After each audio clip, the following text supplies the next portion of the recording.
Continuamos con todo el contenido que tiene esta revista Tele15 para todos ustedes. Ahora entramos a la entrevista central y tenemos con nosotros y le damos la bienvenida a Amadeo Peralta, abogado penalista, especialista en fraudes, ¿verdad?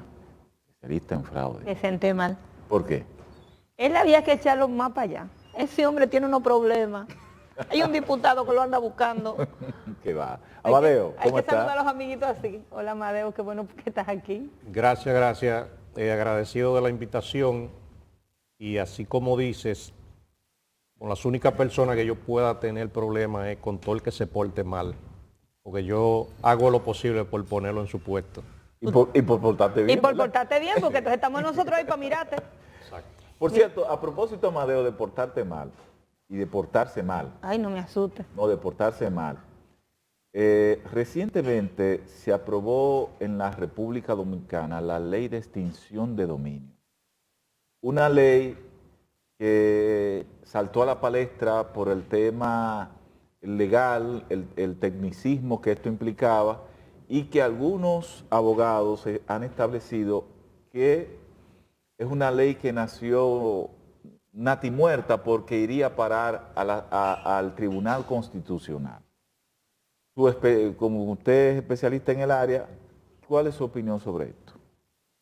La ley de extinción de dominios, como estaba concebida al inicio, sí iba camino a que sea totalmente anulada, pero en una readecuación que le hicieron a último momento, la adecuaron a la Constitución y esa ley trae muchas innovaciones, sobre todo en el tema del decomiso civil de bienes, donde el país se estaba perdiendo de grandes cantidades de dinero simplemente por falta de voluntad política. ¿Por qué digo voluntad política? Si no es porque el presidente de la República se pone para eso, la ley de extinción de dominios no la aprueban porque esa ley no le conviene a mucha gente. No le conviene a personas que se dedican a actividades delictivas cuyo beneficio termina siempre con la obtención de grandes cantidades de dinero y la compra de bienes, siempre producto de cualquier actividad ilícita, entre ellos la corrupción. Porque también, reitero, esa es una ley que para el gobierno dominicano, para el Estado, es ganar por todas partes, no pierde nada. Y esta ley va a perseguir solamente los bienes, no va a perseguir a la persona, solamente los bienes de las personas que se dediquen a las actividades delictivas que menciona el artículo 7, entre ellas personas que se dediquen al proxenetismo, a la corrupción, a la estafa agravada, a la piratería, Al narcotráfico. al narcotráfico, a la extorsión, al chantaje, a la pornografía infantil y son 35 delitos precedentes que pueden generar bienes producto de esas actividades. Incluye la parte política, los políticos, aquellos que entren en esos procesos grandes de corrupción que, como hemos visto en los últimos tiempos, entrarían, o solamente es para esas personas que usted mencionó. No, la corrupción es uno de los principales delitos que incluye la coalición de funcionarios y todo ese tipo de cosas. Entonces, ¿qué va a pasar con la ley de extinción de dominios?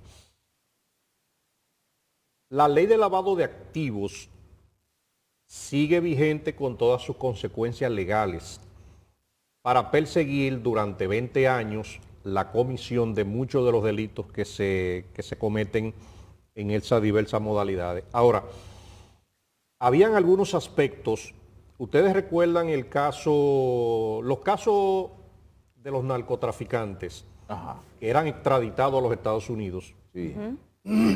El país tenía primero que renunciar a cualquier proceso contra ellos. Para cuando lo enviaba. O sea, cualquier proceso legal. Aquí. Aquí. Aquí. Ok. Para poder extraditarlos. Ok. Entonces, ¿qué hacían esos narcotraficantes? Llegaban a los Estados Unidos, hacían un acuerdo, Ajá.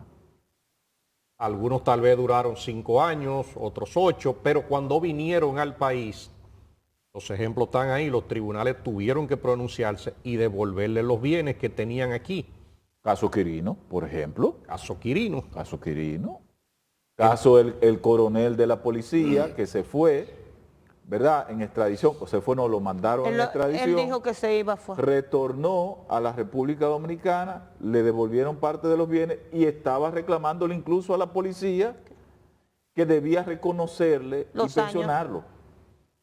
Exacto, entonces, anteriormente, cuando sucedió el caso Quirino, no existía la ley de extinción de dominio y por eso Quirino vino, como vinieron otros, y tenía todos sus bienes. Todos sus bienes le pertenecían y él no tenía ningún problema porque el Estado renunció. Ya con la ley de extinción de dominio, cualquier persona, aún lo estén juzgando en cualquier parte del mundo,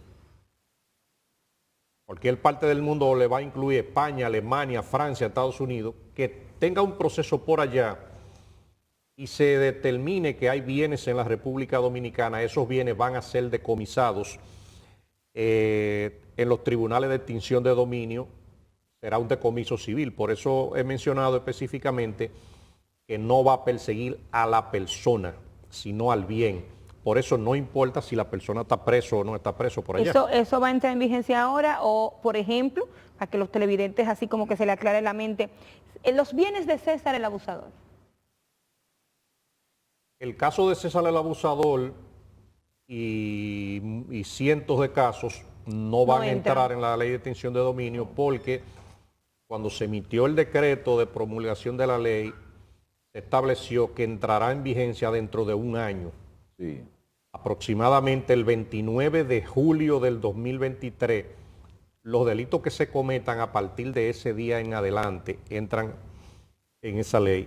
Al final de cuentas, es mejor tener la ley que no haberla tenido porque el Estado estaba perdiendo miles de millones de pesos en bienes que había dejado de decomisar por falta de una ley adecuada. Entonces... Pero esa gente que retiene, ahí tengo que hacerte una pregunta por lo que nosotros vemos. Muchas de esas personas que se van en extradición, que detienen, lo que sea, la mayoría de sus bienes lo utilizan o son asignados a gente que tiene que ver como con la autoridad o con la fiscalía o con la procuraduría inmediatamente. Tengo el caso de una amiga que lo denunció y hemos visto uno de los últimos casos de Santiago. Una señora volvió para su apartamento y dijo, me tiraron a la calle con mis 2 hijas por un caso creo que de su pareja y aquí están viviendo y lo señaló. Aquí vive y en una cosa que es mía y yo pasando trabajo en la calle. Sí, yo vi ese caso. ¿Viste ese caso? Sí, entonces, yo lo vi, esos casos que son así, tengo el caso de una amiga que lo denunció también, la sacaron del apartamento o el esposo decidió lo que sea, pero pusieron una fiscal a vivir en su apartamento con toda y su familia. Ciertamente hay muchos entuertos en el sistema que a través del tiempo tendrán que ir corrigiéndose. La ley de lavado de activos, que a veces hay que ligarla con la ley de extinción de dominios, es la que le permite al Ministerio Público incautar cualquier tipo de bien porque esa era la ley que se tenía. El caso que ustedes mencionan, creo que eso sucedió hace casi un año, muchos meses, no existía la ley de extinción de dominio. No. Entonces, eso era un apartamento incautado y ahí lo que mandaba era que la Dirección de Bienes Incautados de la Procuraduría General de la República administrara la custodia de un apartamento incautado si estaba incautado legalmente mediante una orden judicial, que no conozco si fue así. Ahora, ¿qué sucede? Y le voy a poner algunos ejemplos específicos. Cuando una persona vinculada a actividades delictivas fallecía, el caso más común es el del narcotráfico, pero podía ser de proxenetismo, podía ser de piratería.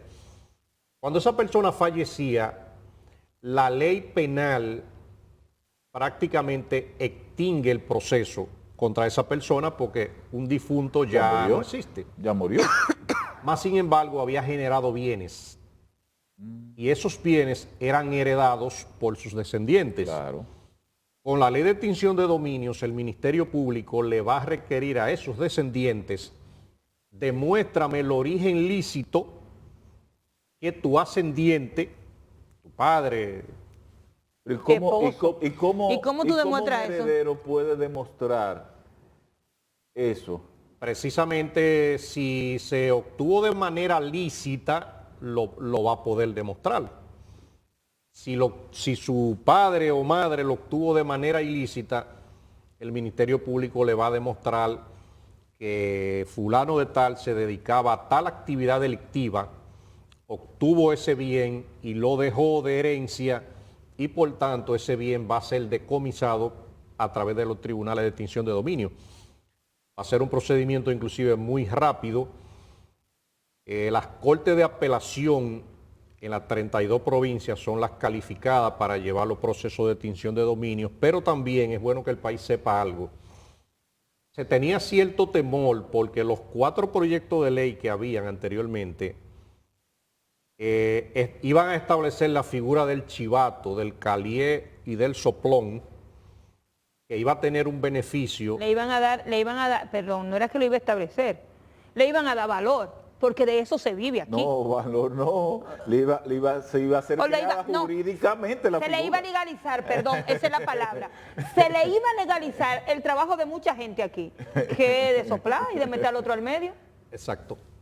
Entonces iba a recibir una comisión, inclusive... Aquí va a haber gente rica de una vez.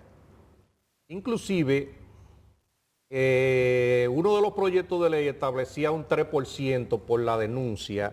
De los recuperados. De los recuperados. Y si seguía delatando a más gente, podía recibir y hasta quedarse también la persona que le iban a decomisar el bien con un 10%. Si seguía denunciando gente. La desgracia sí va en este país.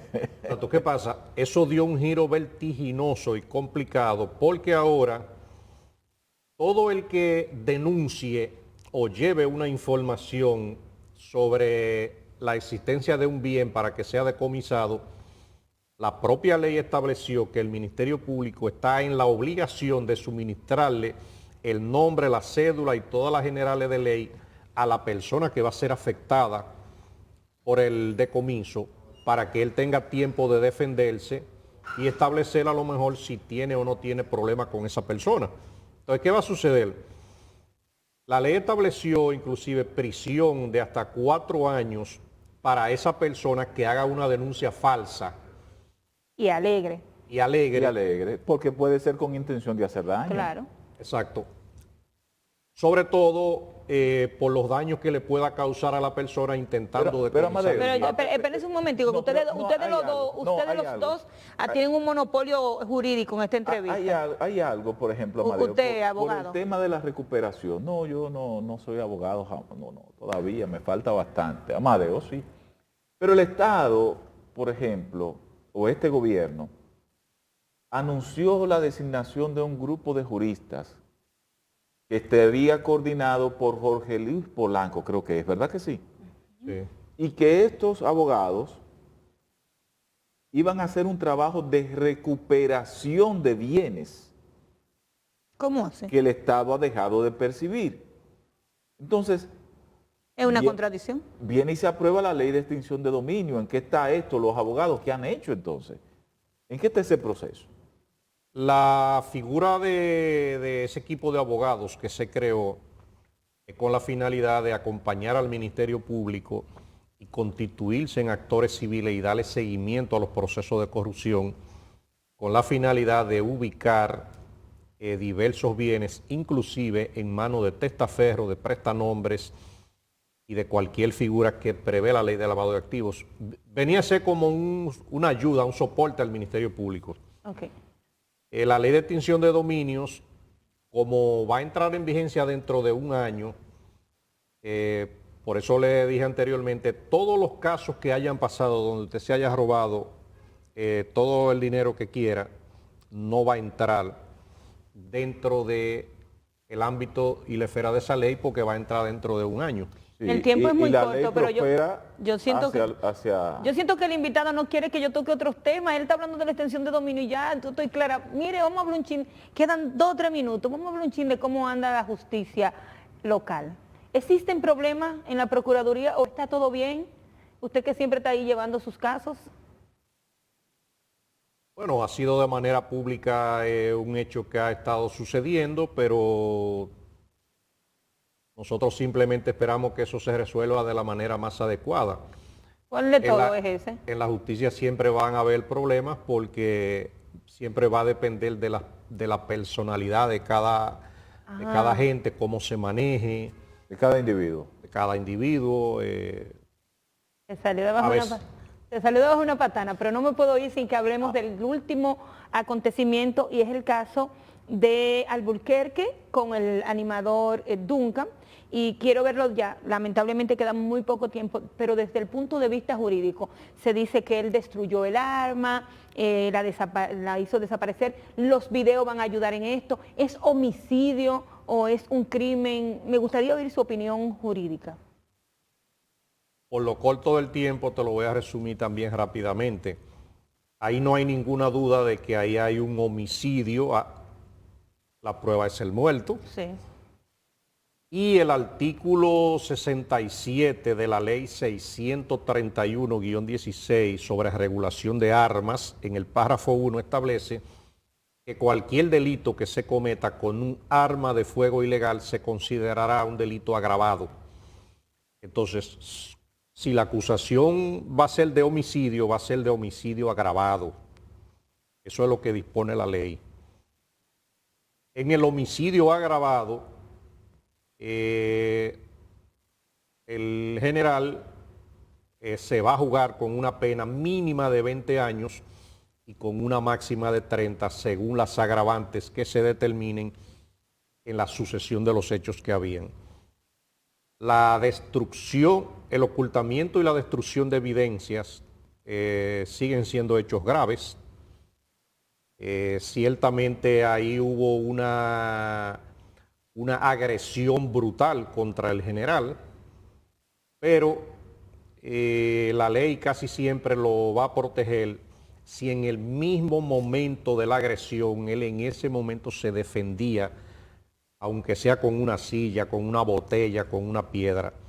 Ya el hecho de hacer una persecución, de que haya transcurrido un rato, todo eso le afecta. Le afecta. Le afecta más. A propósito, utilizó un arma y veo que hay un tema con la ley de armas en la República Dominicana, el porte de arma ilegal. ¿Qué está pasando con esto judicialmente? La ley de armas, a pesar de que es una ley del año 2016, tienen que revisarla. ¿Y por qué lo digo?